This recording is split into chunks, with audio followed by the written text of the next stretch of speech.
It seems that everyone in Christian circles is finally becoming aware that mental health exists.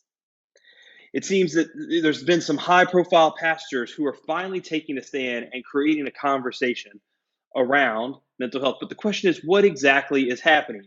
Are we awakening to a new reality, a new call for how we should be involved in the conversation, or are we maybe just checking the box? What role will the church have when it comes to mental health in the future? That is the topic for today, and it is going to be a good one. So here we go.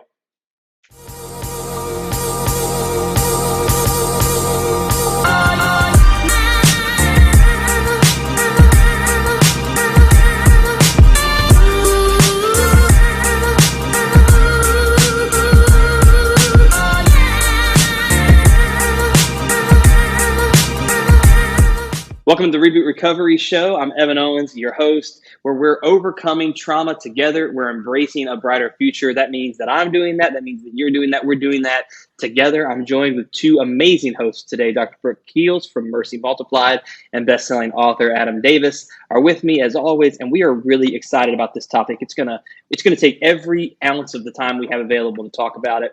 And if you have comments or ideas of your own, feel free to shoot them over to us. It's at Reboot Recovery, or send us an email, your own thoughts.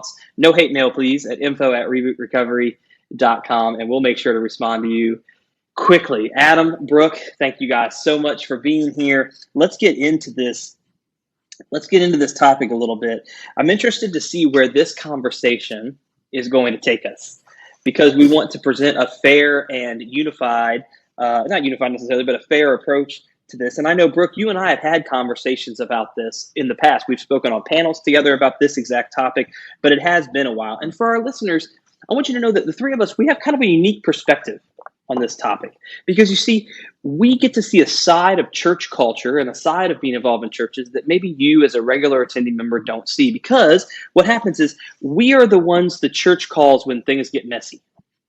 We're the ones who churches call when someone presents a mental health problem and they don't know what to do. We're the people they bring in. And so you see, we get to have conversations with church leaders that happen behind closed doors. And so we have a good conversation, a good insight into what worries them, what concerns them, what are their primary drivers, what are their primary motivations. And sometimes this brings us tons of joy and optimism, and other times it brings us something that's a little bit more like disappointment, right? And so we want to have that conversation. The conversation is, what role will the church have when it comes to mental health? And so before we get way off in the rails, right? Before we go way off the rails, I want to start with just a few questions to our crew here to kind of guide our conversation. So here's the first one. How do you think that the church has changed its view of mental health in the past few years? How has it evolved in the past couple of years? Adam, would you like to go first? Yeah, I think that it's certainly become an issue that the church has begun to take some steps towards addressing. Now, there's a long way to go, but let's not call mental health a sin. Let's say that if you're dealing with depression, that it's not a sin. That if you're dealing with anxiety, it's not a sin. In fact, occasional anxiety is perfectly normal. It's just when we get caught off in the weeds, at least for me it is. I mean, from a clinical perspective, I may be way off the rails, but I think that the church has started to take some baby steps. And, growing up in the deep South, it's, well, you just need to give that to God. In fact, I was having a conversation with a very close family member of who I will not name. And we were talking about anxiety, and I said, you've got to give it to God. And this wonderful, beautiful 15-year-old child said, that's cool and it sounds awesome, but how do I do that? Like, I'm dealing with something. How do I do that? So I think that the church has to do a better job of saying, instead of give it to God or, just take it to Jesus, how do I apply God's word in a practical manner to help me deal with these issues? So I think we got a long way to go. You certainly have to appreciate the progress and the steps that they've made. But I think that you're starting to hear more about it from a biblical perspective is a sign that there's some progress being made. Long way to go, but I think there's some changes. Good. Brooke, what do you think? Oh gosh, so many thoughts. I do agree. I'm glad to hear, some well-known pastors and speakers and authors talk about the fact that you do actually have to acknowledge that one must take care of their mental health. And you'll hear me say this over and over. This idea of mind, body, spirit, it's not new. It's in the Bible. And it's very, so I don't know why we decided to just think that, the physical body just didn't matter. And that you don't have to tend to that and be, your brain and all that has to be healthy as well, the emotional part. And, but, I'll tell you what I've seen, and I say the church, just big C church, is you have everything from people who, like you said, are just like, well, then you're not praying enough. So then there's judgment in it. If you still struggle with something, it's because you have done something wrong, all the way to, we don't know how to deal with that at all. So you need to go see a psychiatrist, and we're now not even going to support you in discipling. And kind of the passion that I have is to see the church healthy, because if we, and I know Evan, you and I've talked about this, if we have the creator of the universe as our inspiration, right, then we should be able to bring people to freedom as a body, meaning we can use doctors and counselors and support and discipleship and the whole thing, and that we don't have to just be, one or the other, that both, they can all exist in the same realm together in a really healthy way. But I think what I've seen the church do is kind of this idea of what I think we've done with lots of issues, is to pretend it's not a thing until we can't pretend it's not a thing anymore. And then we dump it off onto someone else or dump it off on the person themselves. And so what I would like to see progress is the actual ownership of the church, of understanding that they are equipped to set the captives free, and doing that as a partnership with other believers that are trained in different things, No, I agree with both of you 100%. And I think it's interesting. Reboot, obviously, what we do is trauma care in the form of small groups around the world. And it's fascinating to me that, several years ago, if I was to go to churches and conferences and I wanted to talk about trauma and mental health, usually I didn't have a seat at the table. They wanted to talk about, issues going on in Haiti. They wanted to talk about issues related to sex trafficking. They wanted to talk to issues about whatever it may be, whatever the soup du jour, if you will, of causes was for mainstream Christianity at that time.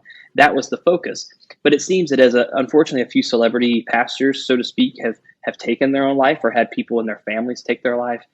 There is this new dawn. There is this new awakening. But what I also find troubling is that just as mental health industry is finally starting to open up their eyes again to faith and starting to realize that maybe mental health is a standalone solution, it's interesting to me that they're moving on to trauma-informed care, and the church is just now catching on that mental health is an issue. So we're still a decade behind in terms of the evolution. And so I think there is a long ways to go. I think there's a lot of catch-up to be played. But I think there's a question behind the question that I think a lot of pastors would maybe challenge me on.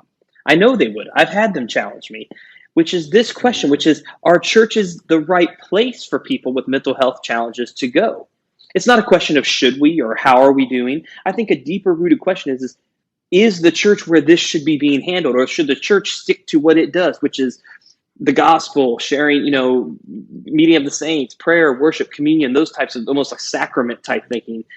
And I think that there's a belief that maybe this is fringe. Maybe this is something that maybe the church shouldn't be doing, because this is not a lane where we have proper training or expertise and we can do more harm than good. Do you guys hear that ever? Is that something, Brooke, that you've encountered sometimes, is a sense of a little bit of question of like, really, should the church be doing this at all?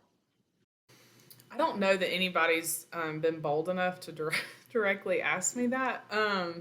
But, I do see kind of, frankly, this lie from the enemy to the church. Like, I want to help, but I'm not equipped because I'm not a counselor, psychiatrist, psychologist, whatever. So then I guess I just don't do anything. And so I've seen a lot of that. And so wanting to really empower people and equip them. And what I say is, like, I'm a really good counselor, but somebody can come to me once a week. That doesn't change their life. It's their community, this community of believers, the people that pray with them and walk alongside them and teach them how to be healthy. We learn how to be healthy by observation and by experience with other people. And so, to me, saying, and I've had pastors say to me, I think probably the most dramatic was, yeah, we don't have anybody that has a hard time, in our church. And I was like, well, you should probably talk to Jesus about that because I don't know what you're doing. If everybody's good, and I was actually counseling 3 kids in their church that were dealing with severe self harm. And so it was, he didn't know and all that. But it's just, it's surprising to me so I don't know if I really answered your question, but You yeah. did, and Adam, sorry, I Adam, think go ahead. churches should be the right place. I don't think they are. Not all of them. I think you do have some, and you can't just throw them all out in one pile.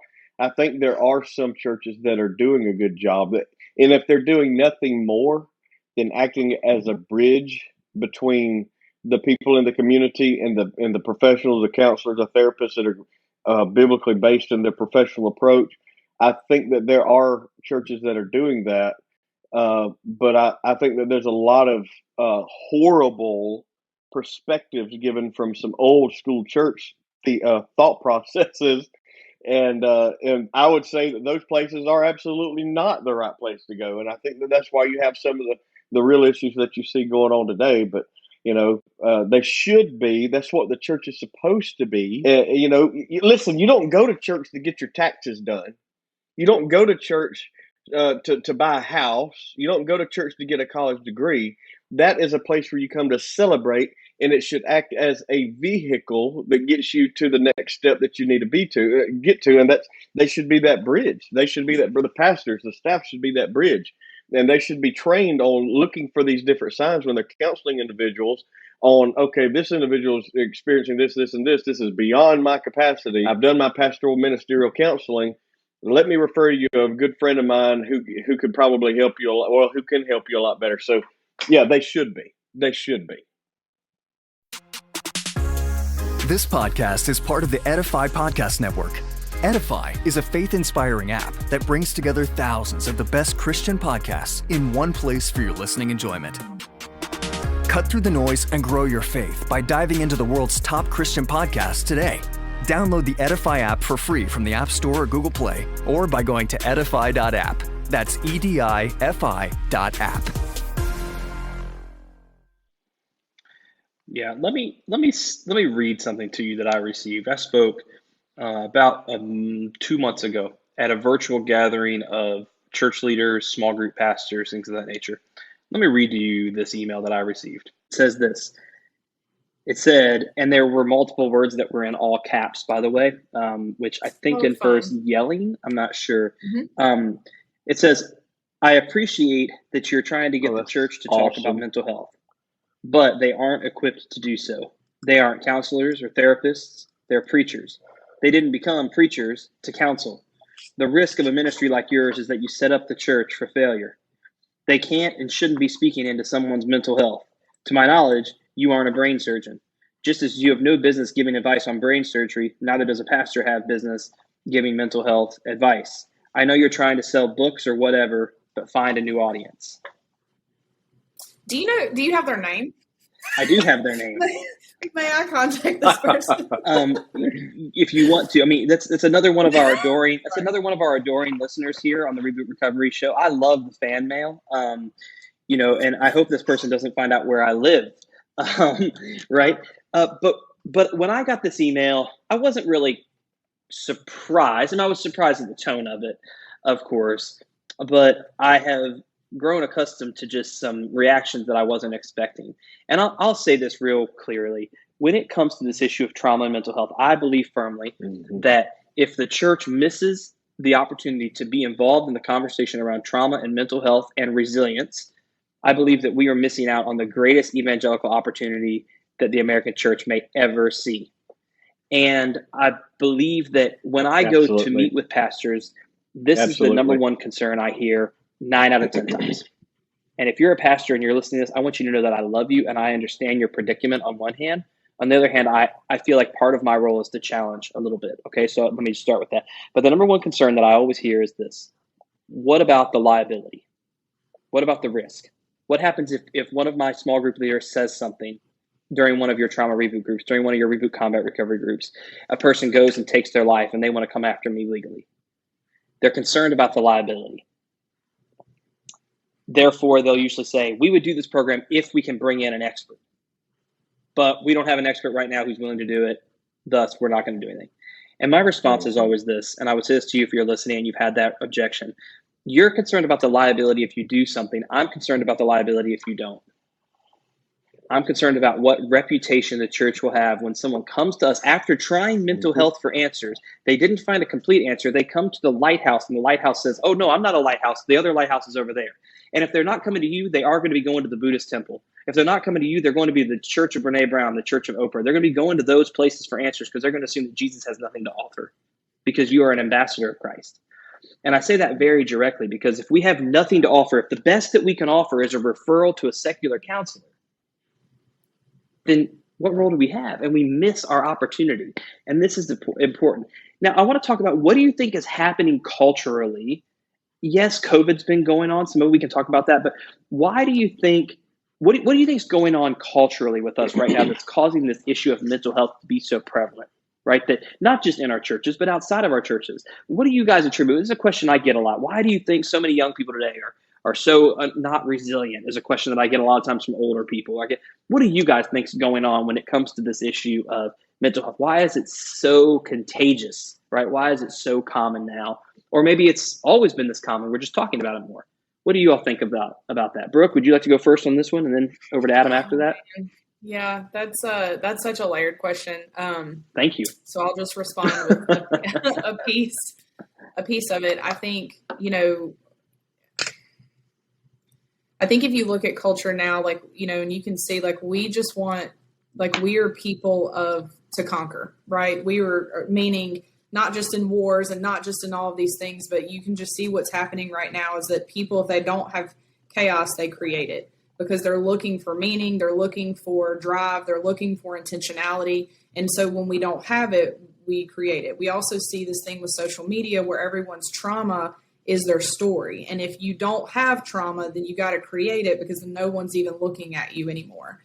And then you have, frankly, based off the email that was sent, and I'm not trying to criticize the person that sent it. They just don't understand, and that's okay. But the church isn't doing its job, right? So if you're saying, as the church, we know the creator of the universe, we know the Christ that brings freedom, that brings healing, that brings wholeness, and we should only reserve that for people who don't struggle in life, then I don't think we're the church. I don't think that's at all what Jesus did. Mm-hmm. And if we're functioning out of fear of liability, then what that tells me is then you're not educated on the people that you're trying to theoretically serve. And you're not partnering with other people. I've seen so many pastors, and I say this as a preacher's kid, I'm going to get real fired up about this. If you don't have multiple people in your life as a pastor, as a leader, as a lay leader, that help hold you accountable and help challenge you on, hey, what do you mean we're not going to offer something for people with trauma in our church? What does that mean? Or if you don't know, hey, I don't know how to do that, but I bet I know somebody that does. Let me partner with them. Think about this. How could we offer this instead of, this idea that it has to all be filtered through the pastor? And what if something happens? Whatever that fear-based thing is. And so anyway, I just think that's such a layered thing. I also think from something we have to understand is because the church has not done its job. And I think that's a really actually empowering thing because that means we can start doing our job. Mm-hmm. Okay. So we can start doing it and we can actually change the way things are. But we started fighting things in politics versus, loving our neighbors and doing all of this other stuff. And what we have forgotten about is, so what happens is we have more trauma than ever, more compounding trauma than ever. The abuse has risen, physical, sexual, emotional, it's like 300% has gotten worse, and it's not that just we all know about it. You're talking about access to things on the internet people never had access to. And then we hide it in the dark because, the men in our church aren't comfortable coming and saying, I'm struggling with pornography and I need help. And so we put all of our secrets in dark places, and this is what we get out of it because the church has not been open in a safe place for us to come and talk about those things or be honest about family relationships or mental health in general. I will stop. Yeah, but the good news is that we're always happy to share things that we used to struggle with. Right? We're always ready to talk about, we only want to talk about challenges that we've already overcome. And I think that's I think you a have to very tie common it thing I see to in leaders. Adam, what are your thoughts, man? the church has always. Let me rephrase that. That's very vague. There are some behaviors of the church that have tried to be culturally relevant instead of Christ relevant. They have tried to find what the pain was in the culture at the time and apply his word to that pain, or apply the sermon to the pain. Well, guess what everybody's talking about right now because of COVID? Primarily because nothing can be hidden anymore. Everything is in the light. You want to talk about some stuff that's hidden in the dark. Let's talk about the small churches, the mega churches that spend buku of money hiding corruption. But when it comes to dealing with the pain that is causing these things and the results from these things, we don't want to talk about because of liability. But for the love of all that's good and holy, let's not address the liability of covering up sexual abuse within the church, especially involving children. And so I think that now there is a position where you cannot avoid this. It is blatantly obvious when you are avoiding it because you are afraid, because you are ignorant, because you are scared of liability issues. It is time for the church to stand up and be the church that you are called and created to be. And I'm not talking about your buildings. I don't give a rip about the buildings. I care about the body of Christ rising up, because when Jesus returns, he's not coming on a rescue mission, baby. He's coming home to take his bride to a celebration victory party. And you've got to get to a place where you're sick of allowing these things to happen and be the bullhorn from heaven, if you've got to be, to where you wake up the people in your church where you're at. So you don't have a choice to hide anymore. You can't hide from it anymore. So it's no longer a 5-point sermon. It's got to be a way of life within the church. So I'll shut up, but I'll get fired up. Yeah, dude. No, man, that's so good, bro. That's so good. And I think it's a great point too, and that it has become so common now that every church is recognizing we're going to have to do something about this. We're going to have to do something in order to just stay relevant. And I pray for the church a lot. I worry about the church a lot. I mentor pastors. I do a training called Overcome Academy, that I go around and I teach churches, sort of how to do this stuff. So the point is that in all of that, I just see some opportunity being missed. I see some golden opportunity being missed. And what I'd like to do, if it's all right, I'd like to, here in a very public forum, I'd like to respond with a little bit of some depth theology, if I could, to that email that I received about this idea that I'm not a brain surgeon, therefore I shouldn't be advising people on brain surgery, which I think is a good analogy. I think that's reasonable. I do. And do I think in any way that the church should replace the professional mental health industry? No. I would argue that until the last few years, the mental health industry believed that it could replace the church. And I think that anything other than that, I believe, is maybe misled. I mean, if you look at the rise of secular theology, of therapeutic deism over the last few years, it is rampant everywhere, and there are secular pastors now in a way that there's never been. Everybody wants a guru throughout all of history. They wanted a king, they wanted a guru, and they're going to follow somebody. They're going to follow somebody, and I don't suggest that they follow you, Mr. and Mrs. Church leader or small group leader, right? I suggest they follow Christ. And we've said this multiple times, that we're made up of a body, soul, and spirit. And I'm not going to get into all theology on that, but I do want to use my pulpit here for a second, because I want to teach our listeners something, not just inspire you to change. And we don't get into much theology on this show, but I want to challenge just some thoughts on this. I want to teach you why I believe what I believe so strongly. Not that it's my opinion, but I want to show you why I believe it. Ready? So first off, I would say that the soul and the spirit aren't the same thing. Hebrews 12 says this. It says, "For the word of God is living and active, sharper than any two-edged sword." Listen to this now. "Piercing even to the dividing of the soul and the spirit." The soul and the spirit, two separate things. "And the joints and marrow, able to discern the thoughts and intentions of the heart." Now listen to me. Listen to me on this, right? The Spirit of God enables us. It gives us the ability to connect to God. Our spirit does that, right? He put a spirit in us when we were born. The day you were born, you received a spirit. I received, Brooke, Adam. We all got a spirit. But that spirit has been corrupted by sin and the circumstances of the world. So now that spirit is part of our fallen nature. Okay? Stay with me. So what we need then is a new birth. We need a new spirit, right? That's what we require. And when we accept Jesus into our lives, it's called in the Nicodemus story. He says, you're being born again. Right? You're being born again, in part because you're given a new spirit. We don't get a new body when we get born again, right? When we get saved. No, but we do immediately receive this new spirit. Immediately we receive that, right? And this is given to us by the Holy Spirit. All right. So I know this is deep, but hang in there with me if you're listening. He invades our spirit and enables us to be connected to God. So again, so where sin separated us from God, our new spirit enables us to reconnect, if you will, to God. I immediately receive that new spirit, but not a new body or soul. So then the question is, what is our soul? Our soul is who we are. It's our personality. It's comprised of our mind, our emotion, and our will, right? Our soul is being slowly transformed into the image of Christ, meaning that we're being made a little bit more like him each day. This is the refiner's fire that you hear pastors talk about. This is the process of that. Soul care, thus, is then within the realm of both the Christian and the mental health professional, because it's not the new spirit that happens. It's this soul refinement. And the only way our soul is truly transformed is through interaction with that new spirit. In other words, it's impossible to heal a wounded soul without having first received a new spirit from God. This is why I believe what I believe. And we can spend all kinds of money trying to develop a better soul.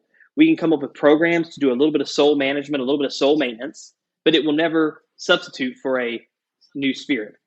You see, there's a difference. Until we have that connection with God, that connection has been severed through sin. So we can do lots of soul care, but we're missing out on the new spirit, which is vital. And God's not really interested in soul management. I believe he's interested in soul transformation, which comes through a connection with him. And this is why I firmly believe, to my adoring fan who sent me that loving email, this is why I believe that the church is vital, because it is through the church that a person understands the need and has the opportunity to really engage with accepting the role of Christ in their life and the role of the Holy Spirit, thus receiving the new spirit. So I absolutely believe that mental health is the duty of the Christian. I believe it's the duty of the therapist. I believe it's the duty of the pastor and the doctor, the layperson and the counselor. I believe it's the responsibility of both. And I believe that because I believe that soul and spirit are the two vital pieces, mind, spirit, and soul. I believe are the three vital pieces if we are to be healthy, whole human beings. And so often when I get involved with pastors, this idea that like I don't have what it takes, I'm not equipped to talk about this, I couldn't disagree with more. Because what's happened is we've become afraid by clinical language. And we've assumed that vocabulary is something I don't understand. Therefore, I don't understand the principles behind that vocabulary. And that's not the same. You know, as pastors, you do this all the time. You use tons of big words, vocabulary, and people in the pew think, well, I can't share the gospel with anybody because I don't talk as smooth as my preacher. And you say to them, no. 1 Corinthians, you were equipped with every good gift needed to live the righteous life, right? And you preach that, and the same would be true. I'd say when God gave you a new spirit, he called you not just to do soul shepherding, but soul healing as well. So you are equipped with every good work needed to fulfill this. So I just want to challenge that. I'm going to pass it back. Adam, Brooke, what are your thoughts on what I just shared? Do you agree? Do you disagree? What are your thoughts? I know that was a lot. That was like a mini sermon there, but I think it's important. You can't explain that much shorter than what I just did, because that's a lot of theology behind that. What do you think? Can you just tell I'm like ready to go? No, I just kind of using that same. I love this because here's the thing. So you're saying as you know, addressing that email, and so I'll just speak as a clinician, as a Christian counselor, okay, a person who is licensed and has done all the things, all the degrees, all the whatever. It is not my job to disciple someone. Those are different things. And so to imply that they only need mental health support and do not need spiritual growth or guidance is to leave them not whole. And I think even, you know, if you take the brain surgeon analogy, right? So maybe I'm not a brain surgeon, but if I'm in relationship with someone and I notice that they're having seizures, I might refer them and go, hey, you need to go to the doctor and get that checked out. I'm not sure what's going on, but I'm really concerned. And I'd like to support you as you kind of go into that next, and figure out what's going on. And you know what else the brain surgeon doesn't do? Because I used to work for one. Okay. He doesn't do any of the rehab afterwards. He doesn't take part. He assigns someone else, a PT, an OT, nursing. He assigns all these other people. So for some reason, and I know what you're talking about with the mental health world, but if you even think about it, they accepted that the mental and the spiritual were so important far before the church ever agreed that the mental health was important. And because the church didn't fill that role of the spiritual, they create their own, right? And so that's what happens. Everybody is seeking out what the Lord has put in us, right? We are all God's people. We are going to seek that out. But if they don't have it framed by those of us who know who that is and know, the health of the spirit, they're going to come up with something else. Everybody's just trying to make the Lord make sense in their lives, whether they realize it or not. And so I just think it's really, really important that what that tells me is them as a person. The pastors that speak to you don't actually know their own scope of practice. They haven't stopped and evaluated, who do I serve and how do I serve them? Some people, that's just, I have the capacity to pray for 3 people, and those are the only 3 people I have the capacity for. Or instead of thinking, well, the whole world is mine to fix. No, the Lord has put certain people in your life for you to pour into, and you have to assess what that looks like. And then when you recognize, hey, you're not doing okay, then you got to be able to go, and I think maybe you should check this other thing out. And how much more people would seek out support in the mental health if we had other people telling them it was okay. It's okay. Yeah. Go to a counselor. Yeah, I've got yeah. you on this other side. That's so good. And also, this idea of equipping the people around them to be able to do that, not at all, not resting on one person, is also something that goes back to our boundaries podcast that we did, right? Learning how to say, like, here's the level of support I can and can't provide. And I'm in a wheelchair or I'm on crutches. If I go in and my intestines are partially hanging out because I've got a gaping wound in my abdomen, I can go and ask for prayer, and they're like, oh my, yes, let's pray. If I go in and say I've been dealing with depression for 5 years, and it's partially based because I was raped or whatever, as a child or whatever the case is,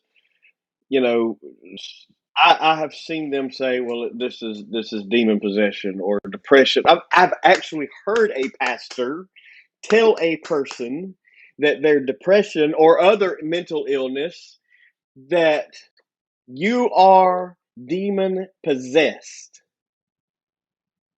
And we talk about faith, and we talk about it in the church. Yeah. Bam, like that. Yeah, no, the demons. Did the demons fly out of them into some pigs, or did the demons fly out? It would have been.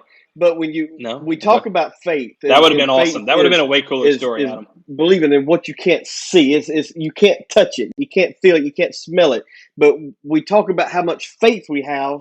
But when it comes to mental illness, we can't see it or touch it like we can see the gaping abdomen wound, and we ignore it. And so we just pick and choose what we want to believe in, and we don't believe in the things we can't see. And there's people in the church dying, and then we're gonna stand before a judgment throne one day, like it or not, it's coming. And as the believer, blood-bought believer, redeemed by Jesus, washed by the blood, He's not going to judge you based on the sin. He's going to judge you based on what you did not do with what He gave you. And when the church is judged, people in leadership in the church are judged. It's going to be judged because we neglected to be the hands and the feet of Christ in the moments of the darkest pain for people who needed them the most. And so I will end on that. Be the church. I'm done. I'm out. I'm going. Yeah. No, and I think if you are a church leader or a small group leader and you're listening to this today, I don't want you to feel condemnation, because I am one. I am one, right? I'm just like you in so many ways. I mean, there's so many things that you could say, well, how could the church not be responding to this urgent need? I mean, this issue of fill in the blank, any social ailment. And I hear that. I do. The difference is that or not the difference, but I'd say the thing is that this is happening already all around you, and it's something that is not very complex to begin responding to. You can learn a few simple questions to ask people and instantly help people. Just those simple questions, right? You can learn to to have a small group place where after the prayer time up front at the end of the service, if people come forward who are struggling, you can have a small group that they can plug into that's just a support group that they meet to talk about stuff. That's not a big lift, right? I think people think they have to do this big thing. They could partner with Mercy Multiplied, have them come and do a training. They could get Adam to come speak on a Sunday night at their church. They could get a Reboot Recovery group going. I mean, there are so many easy ways now to respond. They may not be easy, but they're simple. They're simple. And I want to urge you. I want to just plead with you to please be ready, because I can tell you firsthand that for me, in the work that I've done over the past 10 years, trauma and mental health, it catalyzes a conversation about faith. It forces people to ask questions about their purpose in life. Why do bad things happen to good people? If there's a God, what is he doing? And these things catalyze those conversations, and they're turning to us for answers. They're turning to us for answers. And we need to be ready to respond. We live in a time when 3 out of 5 people believe that the church and pastors are no longer a source for credible information of ailments that are facing our culture today. 3 out of 5 people believe that, right? We can do something about that. I can do something about it. You can too. If you're a person who is hurting and has been hurt by the church, I want to apologize to you. I almost want you to know, I think Brooke and Adam would agree with me, that is not representation of Christ. Sometimes people who are broken say really hurtful things. They are not representative of what Christ would say to you. I believe what Christ would say to you now is that he came to walk alongside of you in that pain, right? Just as we do. And we want to be that embodiment of Christ to you as well. That's why we do the ministries and the missions that we do. And so I hope that you'll find it in your heart to forgive Christian people or people who belong to churches who have done things that are hurtful, because I know firsthand that can be very painful. So I wanted to end on that note. Good discussion today on this. I mean, there's a lot. I would bet that our listeners have some really good thoughts on this. I'd be interested in, send me some theological thoughts on the difference between the soul and the spirit. Some of you Greek scholars out there, send me some of that stuff. Maybe there's people out there who have thoughts from a clinical perspective on things that they're seeing where the clinical world and the faith community are aligning to make things happen. Maybe there's some people out there who are doing something innovative at their church or trying something new. I want to hear that stuff. Would you please share that with us? Maybe we'll spotlight in the show. You never know. So info@rebootrecovery.com, or find us on Twitter, Instagram, Facebook. In the meantime, go leave us that 5-star review. Tell us you love our show. And please don't send me any hate mail, because it hurts my feelings. And I'm a sensitive little soul who wears a lumberjack plaid shirt, although I could never chop down a tree if I tried. So with all that being said, to you, our listener, thank you for tuning in to this episode of the Reboot Recovery Show. Until next time, I'm Evan Owens, reminding you of what? That we're going to overcome trauma together while we embrace a brighter future. I'm here and you're here, and we're all here for that one purpose. Thanks so much. Have a great rest of your day.